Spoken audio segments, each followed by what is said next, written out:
Halo Bapak Ibu, kembali lagi di Investor Bijak.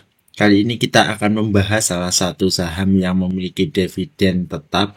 Tapi sebelum kita mulai, saya ingin memberitahu bahwa video ini bersifat informatif, jadi tidak ada ajakan untuk menjual ataupun membeli dalam sebuah saham. Selalu riset terlebih dahulu jika ingin membeli ataupun sebuah saham. Oke, langsung saja kita bahas. Saham ini adalah Demas. Demas atau Pura Dental Lestari merupakan salah satu pengembangan properti yang menspesialisasikan diri dalam kepemilikan real estate dan pengembangan sektor industri, komersial, dan perumahan. Selanjutnya, kegiatan usaha perseroan adalah pembebasan lahan, pengembangan dan penjualan real estate untuk keperluan industri serta pengembangan dan penjualan properti komersial. Nah, itu adalah profil dari Demas. Oke, langsung saja kita ke valuasinya. Nah, kalau kita lihat Bapak Ibu, di sini price to book value-nya Demas adalah 0,9, di mana ini sudah turun dari rata-rata selama 3 tahun yang biasanya dihargai 1,27 ya Bapak Ibu. Lalu untuk PIR-nya sendiri, Demas juga merupakan salah satu saham yang bagus juga, yaitu hanya 5. Oke, lanjut kita ke net income-nya. Untuk net income sendiri Bapak Ibu, tahun 2023 Demas bisa membukukan net income atau pendapatan bersih 1,2 triliun. Sedangkan pada tahun 2024 dia bisa membukukan laba bersih 1,3, dan pada tahun 2025 itu kemungkinan dia bisa membukukan laba 1,4. Tapi perlu diketahui Bapak Ibu, kuartal 1 kemarin itu lebih rendah daripada tahun 2024. Jadi ini perlu digarisbawahi. Lalu kita lanjut ke sisi EPS. Dari sisi EPS, Demas ini memiliki EPS 25, lalu pada tahun 2024 Demas mempunyai EPS 27, dan pada tahun 2025 EPS-nya adalah 29.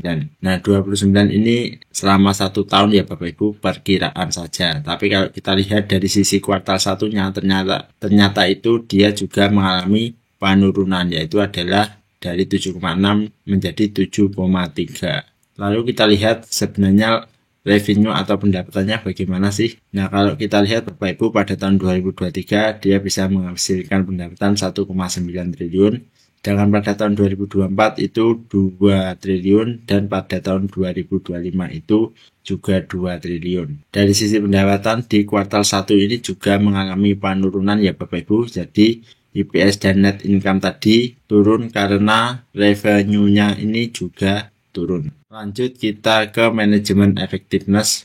Nah, kalau kita lihat Bapak Ibu, ROA-nya dari Demas itu adalah 15%-an, sedangkan ROE itu ada di 17,4.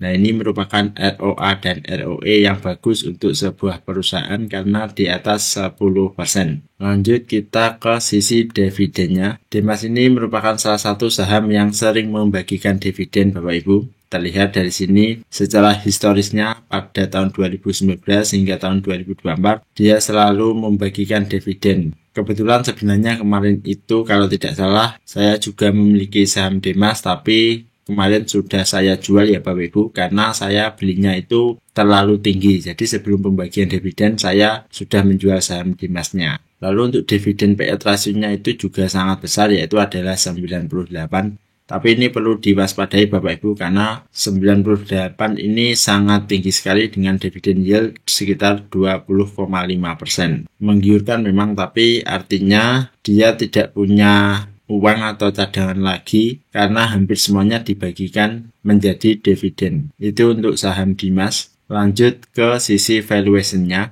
Nah, kalau kita lihat Bapak Ibu, valuation tool ini adalah alat yang mengukur harga saham berdasarkan kinerjanya atau earning persennya. Kita masukkan sahamnya yaitu adalah Demas, lalu untuk current EPS-nya itu adalah 27 EPS saat ini, dan custom growth rate-nya itu sekitar 5%-an ya Bapak Ibu. Itu artinya saya menginginkan Demas itu setidaknya naik sekitar 5% saja untuk tahun depan. Lalu untuk min PI-nya itu selama 3 tahun adalah 6,9, maka bisa kita dapatkan harga Demas targetnya itu ada di angka 200 dengan harga saat ini 141, maka potensial gainnya itu sebesar 42%. Lalu kalau kita lihat sebenarnya Demas ini bagaimana sih grafiknya? Nah, untuk grafik Demas sendiri Bapak Ibu ini memang sudah sideways lama sekali ya. Dari tahun 2022 hingga tahun 2024 ini sideways sekali antara harga 150 sampai harga 180-an.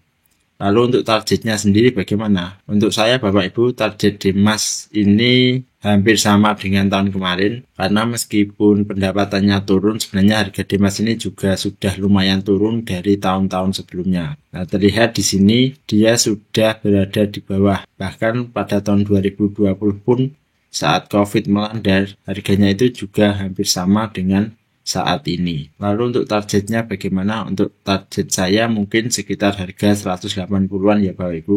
Jadi kalau valuation toolnya itu di harga 200-an, mungkin saya di sekitar 180-an harusnya tercapai untuk tahun depan. Nah, tapi disclaimer on, ini bukan ajakan untuk menjual ataupun membeli, jadi nanti Bapak Ibu bisa riset lagi untuk saham Demasnya dan harga target yang diinginkan. Oke, lanjut kita ke kesimpulan. Untuk kesimpulannya Bapak Ibu, yang pertama adalah PBV dari Demas ini adalah 0,9 dari 1,27. Jadi dia sudah turun lumayan banyak dari rata-rata selama 3 tahun. Yang kedua adalah net income, EPS, dan revenue-nya ini turun. Sebagaimana kita lihat tadi di kuartal 1 tahun 2025 itu mengalami penurunan. Yang ketiga adalah dividen Demas ini termasuk tinggi ya Bapak Ibu. Tadi saya lihat itu sekitar 20%-an, tapi sebenarnya pada saat pengumuman kemarin itu sekitar 16%-an. Nah, di harga sekarang jika memang Bapak Ibu ingin membeli, maka dengan asumsi DPR sama dan pendapatan sama, maka potensinya itu sekitar 20%-an. Selanjutnya DPR-nya itu adalah 98 dan ini merupakan salah satu DPR yang tinggi sekali karena ada beberapa investor yang sebenarnya takut jika Demas membagikan DPR yang tinggi. Artinya dia tidak mempunyai cash untuk melakukan ekspansi sebuah perusahaan. Lalu selanjutnya harganya ini juga sudah turun ya Bapak Ibu dari yang kita lihat di chart tadi. Penurunannya karena Demas ini sudah membagikan dividen kemarin. Itu Bapak Ibu. Terima kasih Bapak Ibu yang sudah menonton video ini. Silahkan tulis di kolom komentar jika ada saham yang ingin di request. Dan kita bertemu lagi di video selanjutnya.